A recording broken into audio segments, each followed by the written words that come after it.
ஓஹோ, இந்த கதையை கேட்கப்போ நீங்க ஆச்சரியமா போயிடுவீங்க.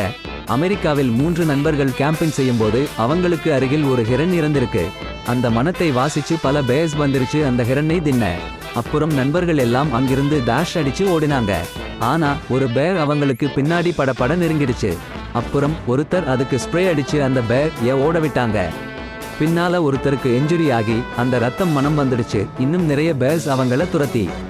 ஆகா 8 ஹவர்ஸ் ஓடிய பிறகு அவங்க ஜல்லுன்னு பர்னிங் மரத்தை பேர்ஸ் மேல தூக்கி அடிச்சு. அதனால நீங்க பிரவுன் பேர் பார்த்தா டெட் ஆக்டிங் பண்ணுங்க. பிளாக் பேர் பார்த்தா உங்களுக்கு ரன் பண்ண வேற வழி இல்ல.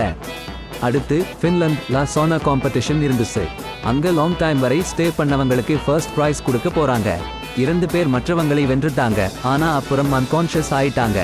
ஒருவரை உடனே ஹாஸ்பிட்டல் கொண்டு போனாங்க. 70 விழுக்காடு உடம்பு பர்ன் ஆயிடுச்சு. கிட்னி கூட ஃபெயில் ஆயிடுச்சு. அவரை 6 வீக்ஸ் கோமலா வச்சிட்டாங்க. பிறகு அவரை பரவாயில்லாம மீட்டுட்டாங்க. உண்மையா சொல்லணும்னா இன்னொருத்தர் தப்பிக்க முடியலை. அந்த காம்படிஷன் ஆர்கனைசர்ஸ் 2 பேரையும் டிஸ்குவாலிஃபை பண்ணிட்டாங்க. வேர்ல்ட் வார் 2 நேரத்துல சால்ட் வாட்டர் crocodile எவ்வளவு டேஞ்சரஸ்னு புரிஞ்சுக்கிட்டது.